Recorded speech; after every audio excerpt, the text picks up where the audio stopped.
Nuestro sistema o la creación de Dios está dividido en tres: primer cielo, segundo cielo y tercer cielo. ¿Ok? Está la tierra, que está aquí en el centro de esa rueda que hice, es la tierra. Luego el primer cielo, que es el que nosotros alcanzamos a ver. Ese es el primer cielo, el que nosotros alcanzamos a ver con nuestra mirada. Ya ve que a veces aparecen las estrellas, la luna, algún asteroide o que se desintegra y va cayendo en la atmósfera. Lo que nosotros alcanzamos a ver es el primer cielo. El segundo cielo, hermano, es lo que está fuera de nuestra atmósfera, que no alcanzamos a ver a simple vista. ¿Ok? Toda esa región, hermanos, es las regiones celestes, donde opera el enemigo, donde opera el diablo, donde andan las potestades en los aires, bajan y descienden sobre la casa del hermano Fernando, sobre la casa de la hermana Linda, del hermano Víctor, a hacer lo que el gobernador o el principado mayor o Satanás le ha mandado a hacer, dependiendo del nivel. Por eso la Biblia dice que cuando el ángel descendió y le dijo a Daniel: Daniel, desde el primer día escuchamos tu oración, pero el príncipe de las potestades de cierto lugar no me dejaba cruzar, no me dejaba llegar hasta aquí, hasta el primer cielo donde tú habitas, donde tú vives. Pero tú me dices que hablarle al arcángel, a Miguel, que viniera a ayudarme, dice. Y él se quedó luchando con él, y yo me vine a darte la noticia de que tu oración es contestada. Esa región, hermano, es donde opera el enemigo, donde tiene su centro de mando. ¿Por qué? Porque a él se le entregó esta tierra para que él gobernara. Acuérdese, la tierra está contaminada de pecado y se le entregó el enemigo, pero él tiene un centro de operaciones, y es en esas regiones celestes donde habitan todas esas huestes espirituales. Y después de eso está el tercer cielo, donde habita Dios, donde esos demonios no pueden llegar, no pueden entrar.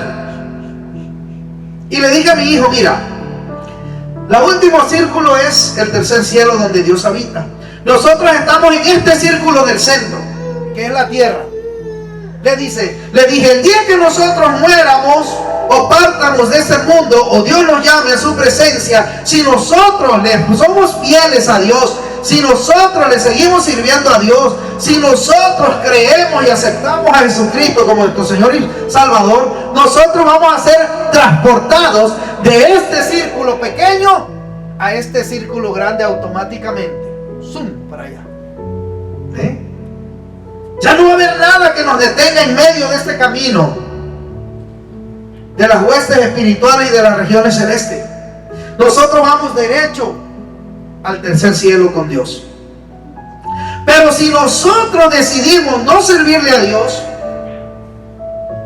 si nosotros decidimos no buscar de Dios, nosotros vamos a ser, en vez de llevados en esta línea al tercer cielo con Dios, vamos a ser llevados a este lugar que se llama infierno, que la Biblia dice que fue preparado para Satanás y sus seguidores, porque hay un infierno que Dios preparó para él, donde el gusano no muere ni la llama se apaga. Todas las cosas que hagamos aquí en la tierra, ya sea ofenden a Dios, o ya sea que agraden y exalten a nuestro Dios. Las cosas que usted hace en esta tierra, hermano, tienen dos propósitos. Una, exaltar a Dios y agradarle, o dos, ofenderlo y decepcionarle. Cualquiera de las cosas que nosotros hagamos en esta vida, que son muchas. Usted puede estar agradando a Dios ahorita en la mañana y ofendiéndolo en la tarde. En la mañana usted sale a su trabajo tranquilamente, alegre, y en su trabajo usted se porta bien y hace su trabajo bien y todo, y con eso exalta a Dios, porque la Biblia dice que todo lo que hagamos, hagámoslo para el Señor, como para el Señor, y exaltaste a Dios. Pero en la tarde sales de tu trabajo, te pagan, y tú te vas a hacer la maldad, ya sea en el vicio, a malgastar lo que Dios te dio, a pelearte con tu esposa, a bronquearte con el vecino, X cosa. Y en la mañana le serviste a Dios, lo exaltaste, pero en la tarde lo ofendes, lo decepcionas. ¿Ok? Es simplemente una referencia, hermano, de lo que cada cosa que nosotros hagamos en este mundo tiene un propósito, ya sea de exaltar a Dios o de ofenderlo. Porque sabemos, cuando conocemos la palabra, hermano, sabemos lo que es vivir alejado de Dios. Las cosas no te salen bien, hermanos. No te salen bien, nunca. Nunca te van a salir las cosas bien alejados de Dios. Nunca, hermano, entiéndelo. Entiéndelo, no te van a salir bien. Hermano Víctor, no te van a salir bien las cosas alejadas de Dios. Te lo he dicho 1000 veces y no me voy a cansar de decirlo. Es mi amigo, desde hace muchísimo tiempo. Nos conocimos en circunstancias muy diferentes a esta, él y yo, y pasamos muchas cosas. Y si lo quería yo antes, que no conocíamos a Dios, con más ahorita que conozco a Dios, claro que lo quiero mucho. Siempre oro por él, porque yo sé que un día Dios lo va a usar, un día Dios lo va a traer, y un día Dios lo va a establecer completamente. Acuérdense lo que dice la palabra de Dios: el que por otro aboga, el que por otro pide, por sí mismo lo está haciendo. Es bendición para uno mismo. Pero sí, hermanos, alejados de Dios nada podemos hacer. Nada. Sin mí, dice la palabra, nada podéis hacer. ¿Por qué, hermanos? Porque cuando nos alejamos de Dios, cuando sacamos a Dios de nuestra vida, cuando no se... Mire, llegan estos principados, potestades, gobernadores de las regiones celestes a atacar nuestra vida, nuestra familia, nuestro trabajo. Empiezan por la cosa más fácil, la más débil, y luego se suben a la más grande hasta que van destruyendo, hermano. Destruyen nuestra vida, destruyen nuestra familia, destruyen nuestros hijos. Pero cuando tú estás confiando en Dios, cuando no hay duda de que tu Dios puede hacer las cosas, de que tu Dios es grande, de que tu Dios es poderoso, nuestra lucha no es contra carne y sangre, pero el enemigo, hermano, viene y mete muchas cosas en nuestra vida, en nuestra mente, en nuestro corazón. Una de ellas es la duda. Vimos una parte ese día. Vaya a Juan, capítulo 20, 29. La duda, hermano, puede infiltrarse en nuestras mentes y hacernos cuestionar la veracidad de la palabra de Dios. Hacernos cuestionar la veracidad de lo que creemos en Dios. Y muchas veces, ¿será que está bueno eso? ¿Será que será verdad? ¿Será que sí puede Dios hacerlo? ¿Será que sí me puede cambiar? ¿Será que sí puede salvar a mi hijo? ¿Será que sí puede transformar a mi esposa o a mi esposo? ¿Será que sí me va a ayudar en mi vida diaria, en mi trabajo? Y entra esa duda. Y hubo alguien que dudó. Juan 20, allá en los evangelios. Denle lectura, por favor. La palabra dice en el nombre del Padre, del Hijo y del Espíritu Santo. Porque me has visto, Tomás, creíste. Bienaventurados los que no vieron y creyeron. Porque me has visto, Tomás, le dijo el Señor. ¿Por qué tuvo que decirle eso Jesús a este hombre? Porque la duda se infiltró en su mente y él no creía que Jesucristo, el que les anduvo enseñando los milagros que hacía, el que les anduvo mostrando la palabra, el que les anduvo mostrando al Padre, no podía resucitar. Entró la duda de que no lo podría ver resucitar. Después, hermano, de ver milagros, prodigios, y que le dijo: el que me ha visto a mí, ha visto al Padre. Y muchas veces, hermano, así pasa en nuestra vida. Vemos el milagro que Dios hace en la vida de una persona, y cuando nos toca a nosotros nos entra la duda de que si Dios podrá hacerlo. Y cuando entra la duda en nuestra vida, hermanos, ahí es cuando no sucede el milagro. Porque el enemigo viene e infiltra la duda en nuestra mente. Y dudamos del poder de Dios. Dudamos de que Dios pueda hacerlo. Y Tomás dudó. Y Jesucristo le tuvo que decir: porque me has visto, Tomás, creíste. Bienaventurados los que no vieron y creyeron. Bendecidos, dice. Benditos aquellos que creen sin ver. Dice la Biblia, hermano, que Tomás, uno de los 12 llamado Dídimo, no estaba en el lugar cuando Jesús vino y se les presentó a los otros 12, a los otros discípulos. Entonces los discípulos le contaron: al Señor hemos visto. Tomás, fíjate, así como: oye, Tomás, llegó Tomás ya después, más tarde: oye, Tomás, que vimos al Señor. Bah, ¿qué? ¿Que vimos al Señor, Tomás? Mira, si no viere yo en sus manos la señal de los clavos, dijo Tomás. Fíjense hasta dónde era la duda. No solamente la de los manos, sino también si no metiere mi dedo en el lugar de los clavos, y si no metiere mi mano en su costado, no creeré. O sea que la duda era grande.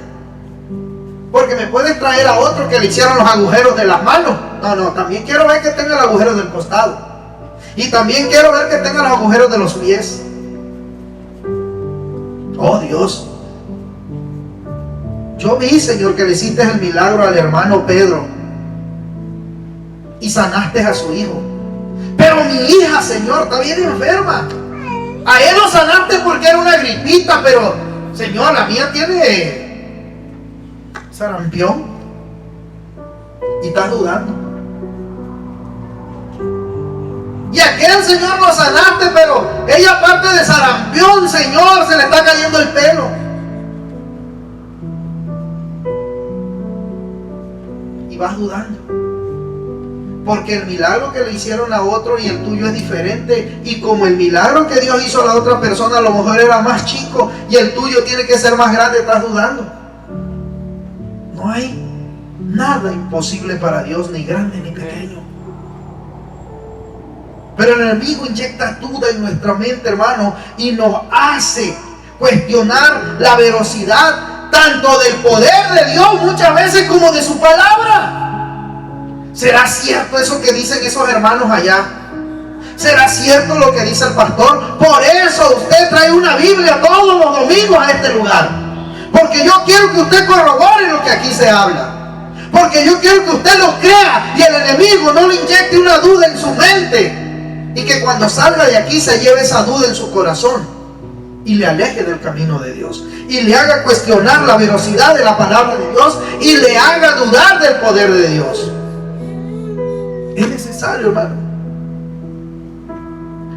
Nuestro enemigo, hermano, nuestro adversario, el diablo, siempre está al acecho, hermano, buscando de qué manera nos va a destruir. Por eso no deje entrar la duda a su vida. No deje entrar la duda a su corazón. Jamás dude de la veracidad de la palabra de Dios, ni jamás dude de las promesas de Dios. Jamás dude del poder de Dios, porque lo que Dios ha prometido lo va a cumplir.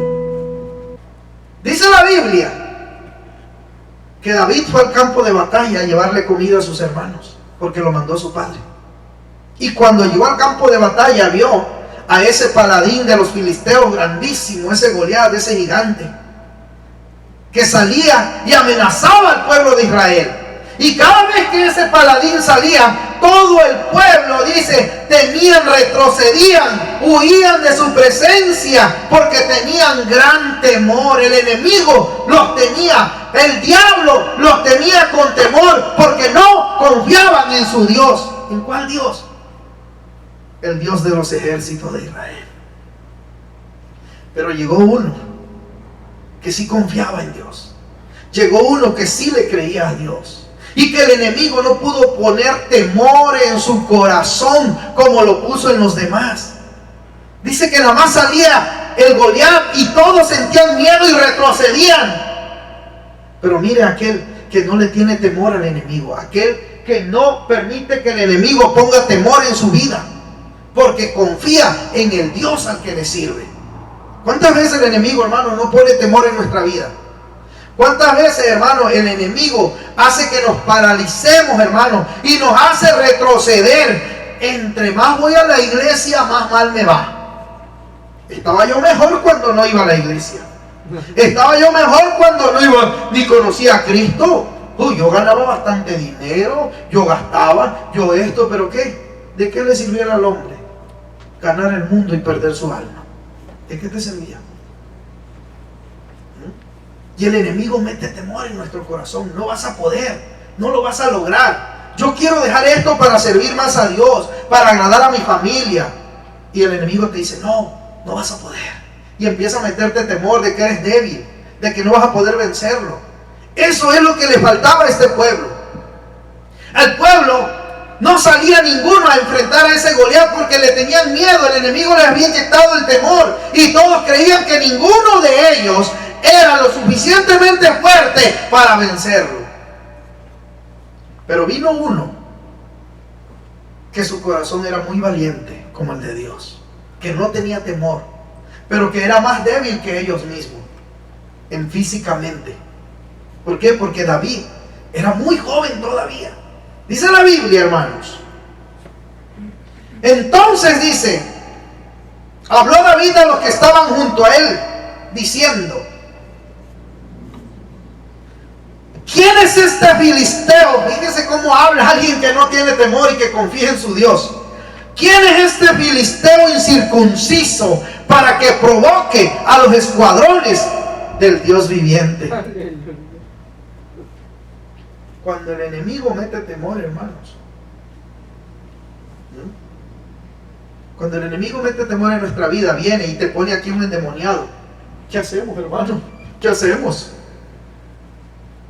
Tú no vas a hacer nada. El que lo va a hacer es el Señor. Si crees que lo vas a hacer tú, ya perdiste. Tú lo único que vas a hacer es que el poder de Dios se manifieste en la vida de esa persona y eche fuera ese demonio. No eres tú, es el Señor. Pero ¿qué tal si el temor te invade, hermano? ¿Qué dice la Biblia? Aquellos que no creen, nuestra lucha no es contra sangre y carne, sino contra huestes espirituales de las regiones celestes, contra potestades, gobernadores de las tinieblas. Pero si nos entra el miedo, ¿qué pasa? Si nos entra el temor y el enemigo, ¿qué es? Tú no tienes poder. Claro que no lo tengo, pero el que está conmigo sí lo tiene. Es ahí. Es ahí, hermano. Y David no fue en su nombre. David le dijo, ¿quién es este incircunciso que se atreve a ofender? Fíjese nada más. Que se atreve a ofender a los escuadrones del Dios viviente. No a los escuadrones de Israel, no. No a los escuadrones de su hermano o del rey Saúl. No, dijo a los escuadrones del Dios viviente. Porque él sabía a qué Dios le servía. Y quién era el que iba a pelear la batalla con él. ¿Quién era el que lo libraba del temor, hermanos? Ese temor que muchas veces el enemigo infringe en nuestra vida. Y por eso luego andamos todos desesperados, ansiosos. Dice la Biblia, hermanos, fíjense lo que sigue diciendo ahí, en el 32. Y dijo David a Saúl, fíjese, hermano, así habla una persona que no tiene temor y que cree en el poder de su Dios. Y dijo David a Saúl, no desmaye el corazón de ninguno a causa de él. Tu siervo irá y peleará contra este filisteo. Ay, hermanos, no desmaye el corazón con ninguno de ustedes contra ese hombre, dice. Yo voy a ir a pelear con él. Él tenía la seguridad de que su Dios lo iba a librar. No había temor, hermanos. Pero muchas veces el enemigo, hermanos, nos mete ese temor y tenemos miedo de hacer algo para Dios. Tenemos miedo de hacer las cosas para Dios porque dice, no voy a poder. ¿Y qué hace el diablo? Te hace retroceder, hermano. A veces nos dicen, hermano, ¿puede usted hacer esto? Es que no creo que vaya a poder, pastor. Ya te metió miedo el enemigo y en vez de avanzar te hace retroceder. Y no avanzas. Y llevas años sirviéndole a Dios y no avanzas, no sales de lo mismo, porque no te has dado cuenta que el temor del enemigo está sembrado en tu mente y en tu corazón. ¿Tienes miedo de emprender cosas para tu Dios? Porque el temor, hermano, se ha infundado en tu corazón y en tu mente. Ese hombre que ustedes ven ahí sentado, el hermano Fernando, yo me acuerdo cuando llegó aquí. Si cuando él llegó aquí yo le hubiera dicho, hermano Fernando, pase ahí al frente a la ofrenda, ¿usted cree que se hubiera parado y pasado? Cuando este hombre llegó aquí, ¿usted cree que yo le hubiera dicho, hermano, dígame el Salmo 1? ¿Usted cree que me lo hubiera dicho? Pero no le tuvo temor al enemigo y dejó que su Dios lo guiara y lo tomara en sus manos. Ese hombre que ustedes ven ahí era igual a nosotros antes de conocer al Señor. Malo, desobediente. Y si a él lo cambió, y si a mí me cambió, y si a todos los que estamos aquí nos transformó, ¿cómo no lo va a hacer con aquellos que están allá afuera? Claro que lo va a hacer el Señor. ¿Cómo no lo va a hacer con algunos de los que estamos aquí adentro que todavía tenemos miedo de buscar o de servirle a Dios verdaderamente? Porque, mire, el enemigo no mete miedo. No vas a poder. ¿Cuántas veces, hermano Víctor, el enemigo no le ha metido miedo de que no va a poder dejar el vicio? Te lo mete en tu cabeza. A mí me lo metí en mi cabeza, hermanos. Con esa y con otros tipos de tentaciones que me ponía. Claro que lo ponía en mi cabeza. Porque así es él. De eso trata. Quiere que dudemos y quiere que tengamos temor. Y teniendo temor no vamos a avanzar. Nos vamos a estancar. Pero Dios lo va a hacer. Dios tiene poder. Dios lo va a hacer. Dios lo va a hacer. Amén. Hermanos, el enemigo no va a molestar a quien ya está conquistado, hermano. El pueblo de Israel ya estaba conquistado por el temor antes de luchar. Por eso ese paladín, dice la Biblia, no sé cuánto, parece que 40 días llevaba, hermano, saliendo todos los días al campamento, gritándole, y todos retrocedían. Hasta que llegó uno que no tenía temor del enemigo. Uno que no se dejaba influenciar por el temor del enemigo. ¿Y qué pasó? Venció. Por eso, hermano, tenemos que conquistar y no ser conquistados por el temor. El enemigo no va a molestar a alguien que ya tiene conquistado, hermanos. Al que ya tiene conquistado ni lo toca. Pero al que no lo ha conquistado lo va a estar hostigando. Le va a tratar de meter temor, le va a tratar de meter duda, o le va a traer la tentación. Dice la Biblia, hermanos, que esta mujer buscaba a este joven José varias veces, no fue una sola vez. Si usted lee bien la palabra, ahí dice, varias veces lo buscó para que se acostara con ella, hasta que llegó un día en el que no había nadie en la casa más que la mujer, y José entró porque tenía que hacer sus labores, y ella dijo, este es el momento. La tentación, hermano, es una de las cosas que el enemigo manda a nuestra vida con uno de sus achichincles, ya sea un principado o un gobernador, dependiendo del nivel espiritual en el que tú estés. Si tu nivel espiritual es bien bajo, hermano, te va a mandar a uno cualquiera ahí. Pero si tú estás fuerte en el Señor, te va a mandar una hueste espiritual, una potestad, te va a mandar un principado, te va a mandar un gobernador. Alguien fuerte, porque si no, no te va a vencer. Con una tentación, hermano, que ya ha estudiado en tu vida y que sabe que eres débil en ella. José fue tentado, hermanos. Vaya ahí a Génesis, capítulo 39, versículos 7 al 9, y déle lectura, por favor, el que lo tenga. Aconteció después de esto, que la mujer de su amo puso sus ojos en José y dijo, duerme conmigo.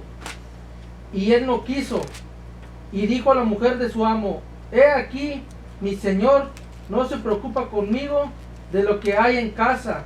Cada vez que el enemigo venga a tentarle, hermano, con lo que él ya sabe que usted es débil, usted contéstele: ¿cómo pues haría yo este grande mal y pecaría contra mi Dios? Porque claro que el enemigo va a venir a tentarnos, hermanos.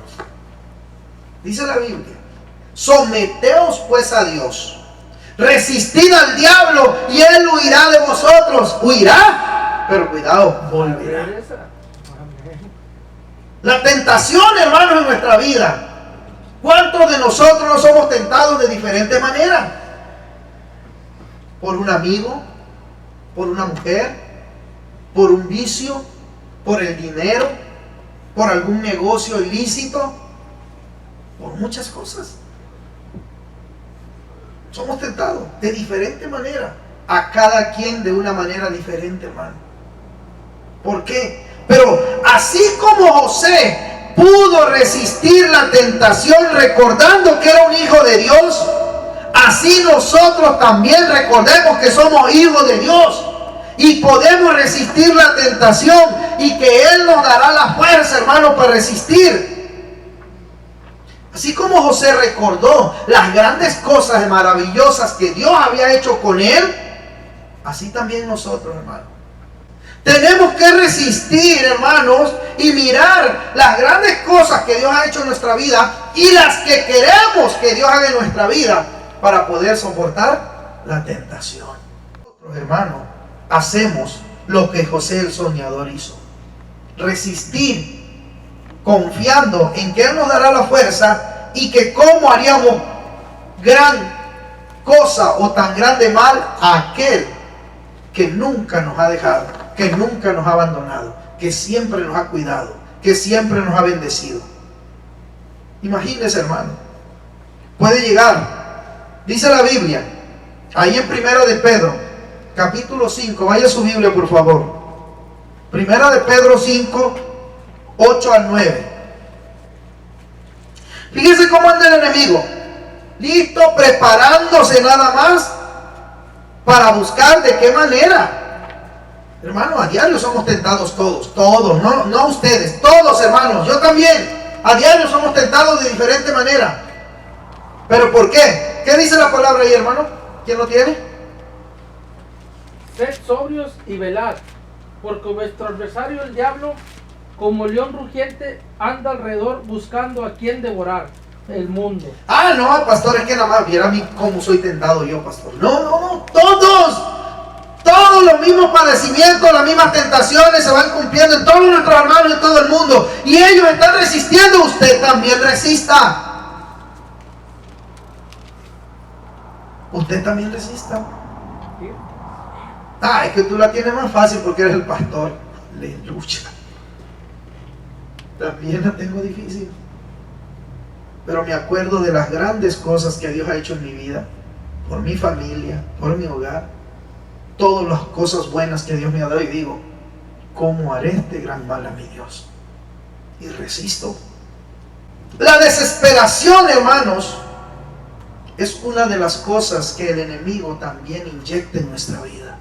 Es una de las cosas, hermanos, que el enemigo, hermano, usa para hacernos desistir. La desesperación, hermano, el enemigo la usa cuando tú estás en necesidad, cuando tú estás en medio de la prueba, cuando tú estás pidiéndole algo a Dios y no ves la contestación rápida. Pero tenemos un gran ejemplo, hermanos, de que la desesperación no debe de entrar en nuestra vida, o no debemos dejar que el enemigo la meta en nuestra vida. Job. Aquí tenemos un gran ejemplo con Job.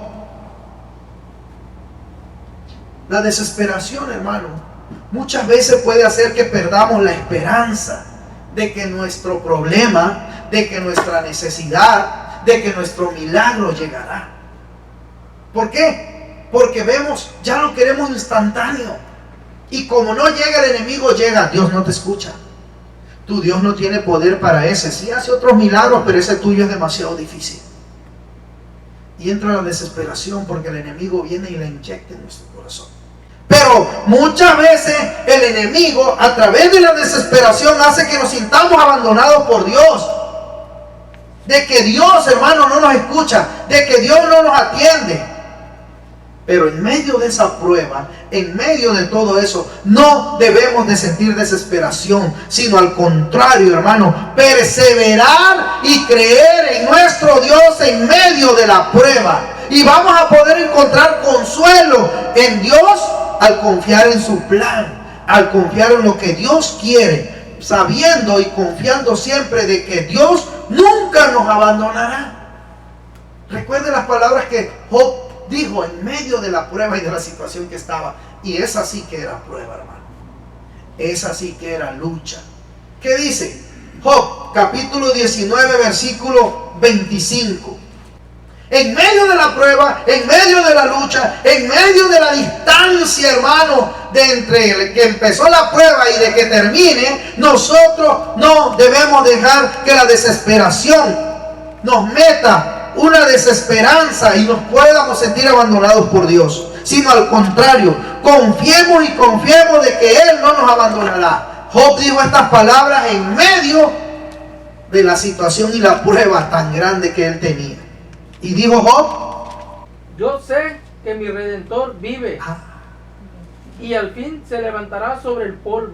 Jamás, hermanos, te dejará, jamás te abandonará. No dejes que la desesperación entre a tu vida y el enemigo empieza a ponerte que no hay esperanza, que estás abandonado por Dios, que Dios no te escucha, que Dios no tiene para ti tiempo. No, hermanos, en medio de la prueba persevera, porque Dios, tu Redentor, mi Redentor, vive, y aún del polvo, aún en medio, si la prueba llegó hasta el final, aún de la muerte te levantará. Si es el propósito de Él para tu vida. Nunca dejes que la desesperación entre a tu vida, hermano. A veces queremos. Yo hubo un tiempo que le dije a Dios: ya, Señor, ya levántame la prueba porque ya no puedo más. Pero me llevó al límite. Me llevó hasta el punto final en el que dijo: aquí estoy. No desesperé, pero le decía: siento que ya no puedo más. Y Él actuó, Él obró, Él hizo, porque así es nuestro Dios. Jamás nos dejará, jamás nos abandonará. Hermano, necesitamos aprender en medio de la prueba a aferrarnos a la esperanza de las promesas de nuestro Dios. Y Él prometió, no dice su palabra: nunca te dejaré, nunca te desampararé, te sostendré con la diestra de mi justicia. Aferrémonos, hermanos, a su esperanza, a sus promesas que no cambian, hermano. A pesar de que el enemigo quiera ponernos pensamientos negativos y de desesperación, hermanos, debemos de creer y confiar que tenemos un Dios soberano que hace lo que quiere, con quien quiere, de la manera que Él quiera. Pero sus propósitos siempre se van a cumplir, porque así es nuestro Dios. No haga como lo hace el mundo. El mundo se aferra a la vida. Hermano, nosotros no nos aferremos a la vida, aferrémonos a Dios. ¿Qué dice la Biblia? El que busca su vida, la perderá. El que ama la vida, la perderá. Pero el que la pierda por causa de mí, ese la ganará, ese la obtendrá. La gente, hermano, se aferra a la vida en vez de aferrarse a Dios. Se aferra a la vida por muchos motivos. Algunos porque tienen muchos bienes y no quieren perderlos. Otros se aferran a la vida porque aman a sus familias. Otros se aferran a la vida porque no han cumplido sus sueños. Otros se aferran a la vida porque dicen: yo voy a ser grande. Y se aferran a la vida. No te aferres a la vida, aférrate a Dios. Y después, hermano, Dios hará lo que tenga que hacer con tu vida. Pero aferrados a Dios. Pongámonos de pie, hermanos. Créame, hermanos, muchas veces ha venido a mí la duda, no del poder de Dios, sino muchas veces el diablo usa personas para venir a ti y decirte: no tienes el llamado. Porque no es lo que el hombre diga, no es lo que yo crea, es lo que Dios dice de nosotros, es lo que Dios crea de nosotros. Y si Dios lo cree, yo le voy a creer a mi Dios. Cerremos nuestros ojos y oremos. Padre, gracias. Gracias por tu palabra en este día. Te pedimos, Señor, que no permita, Señor, que llegue a nuestra vida el temor y nos haga retroceder. No permitas que entre en nuestra vida la duda y nos haga dudar de tus promesas, de tu misericordia, de tu poder. No permitas que la tentación, Señor, nos venza, sino que podamos resistirla como José. No permita que la desesperación llegue a nuestra vida en medio del problema, en medio de la lucha y de la situación, sino que seamos perseverantes en medio de la prueba como Job y digamos: yo sé que mi Redentor vive y aún del polvo me levantará. Si alguno, Señor, está pasando por lucha, por prueba, por alguna situación fuerte en su hogar, en su familia, en su trabajo, no permitas que la duda llegue a su corazón, sino que siga confiando que tú obrarás, que tú harás, Señor. Que no llegue a su vida la desesperación, Señor, sino que siga creyendo, Señor, que en medio de la prueba tú te estás glorificando. Señor, gracias por todo lo que tú haces en nuestra vida. Ahora, Señor, te pido por este pueblo, Señor, por cada uno de estos varones, estas mujeres, estos niños y estos jóvenes, Señor, que tú nos permitas seguir firmes en tu camino. Cobíjanos bajo tus alas, guárdanos de la maldad del enemigo. Nos despedimos, Señor, de este lugar, mas no de tu presencia. Sé con cada uno de nosotros. Ayúdanos a soportar la tentación allá afuera y no ser vencidos por el enemigo. Te lo pedimos en el poderoso nombre de tu Hijo amado, nuestro Señor Jesucristo. Amén. Amén.